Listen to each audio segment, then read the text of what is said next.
we were on tour in America, and I don't know, we were in the asshole of somewhere in the Midwest, right? And Phil and I were sitting in the car, and at this point, remember Peter Frampton Comes Alive? It was a live album. It was huge, absolutely huge in America.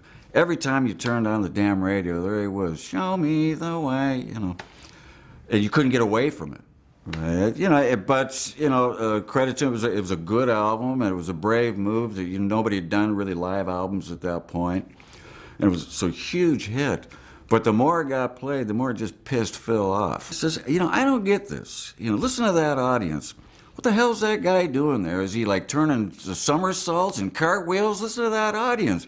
He says, I'm telling you, music-wise, he's not doing anything. Hell, we could do that. And we both kind of looked at each other and went silent, you know. And that's when he says, you know, we really could do that. You know, we could put out our own live album. We could do it better.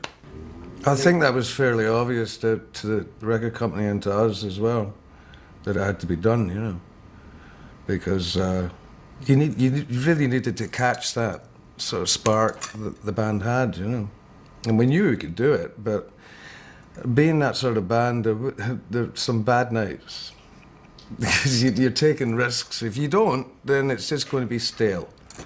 So I never play the same thing twice, which kind of weirds people out a bit, but I'm not enjoying it if I'm doing something, you know, written down. The cool thing about being in that band was there were so many songs off of all those albums that we wanted to play live that we did, you know. I mean, at one point we were doing like 3-hour sets, you know, which were killer. Well, the plan was basically to record the band as live. So we had the set, and we went out and did the set over and over again, you know, for about a year, I think. And threw the odd song in at sound checks as well, yeah, because we used to write a bit on the road at sound checks. But it was definitely always going to be a double album. We had the material to be able to do something like that, to be able to do the double live thing. It would have been dead easy to say, well, here's 12 songs, thank you very much, and I gotta go, bye-bye, you know. But we figured if you're gonna put out a live situation, this is the live concert, this is the live experience. We figured that's the way to go. You do the whole set. The Rainbow is such a icon of gigs, and it was just before they closed it completely, I think. And it tends to have a better stage sound. I don't know why, but it does. I mean, some nights you can play in Hammersmith and it'll just sound like garbage. And then other nights it sounds great, you know. But the Rainbow always seems to be fairly consistent, you know. Yeah, the Rainbow was a really great place for us to play. It was a fantastic venue, and we always got a great reaction in there. I think the Rainbow at that stage was a little more fashionable for some reason.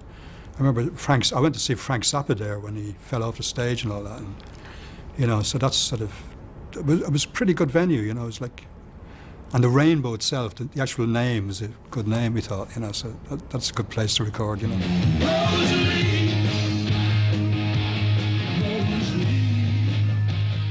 Rosalyn came about, we had done a couple of tours with Bob Seger. We supported Journey, I think it was, in America.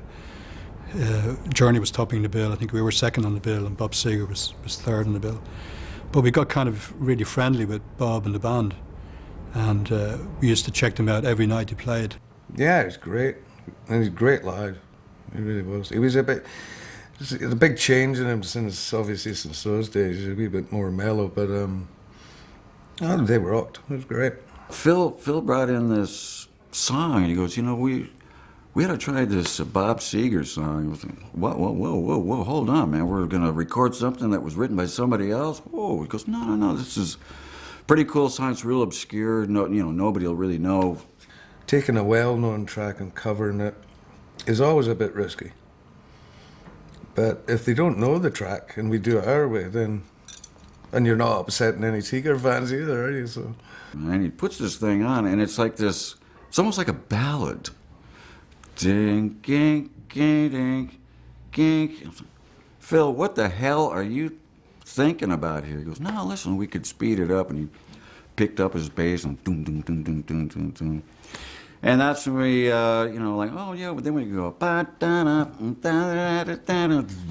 kind of thing. So what we did is we took Bob Seger's song, we just pumped it up about another 6 or 7 levels, right? And put a lot more energy into it, and boom, there it was. And it was a really cool song. And even to this day, that song is a great one to play on stage. Thanks, Bob.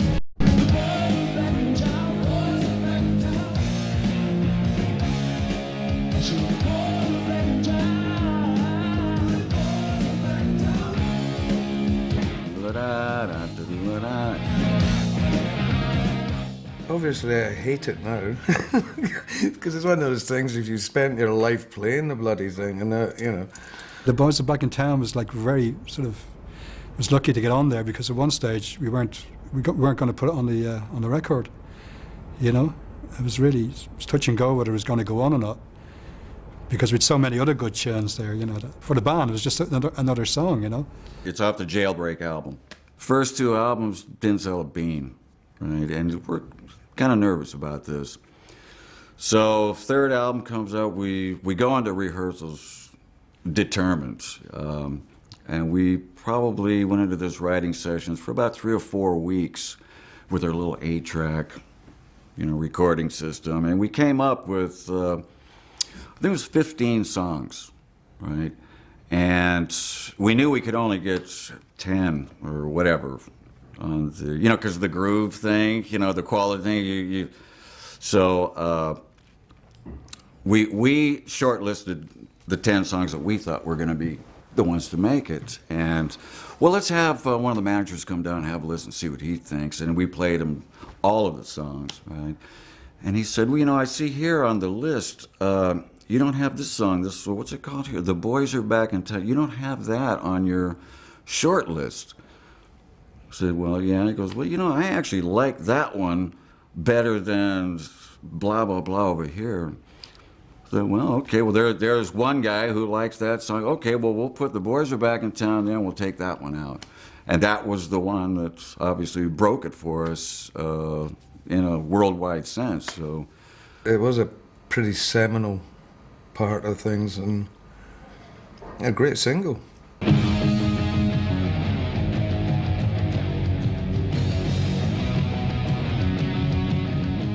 Well, Emerald came out of this Irish folky kind of 6/8, 12/8 kind of feel, which the Bowron players play in Ireland. The Bowron is a one drum which you hold from behind, and you have one stick, and you play it sort of with a wrist action, and you get a nice sort of tom-tom sound off it, but you get a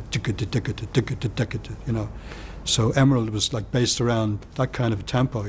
Some of the chords and progressions were very Irish, and obviously the lyrics are very Celtic, So that's how that came about. Phil, I think at that stage, Phil was obviously reading a lot about people like Cuchulainn, who were sort of mythical Irish heroes from way back. It's kind of one of Phil's sort of Celtic stories, so we had to give it a Celtic feel, sort of thing, And that didn't seem too difficult either, But I used to love playing that one.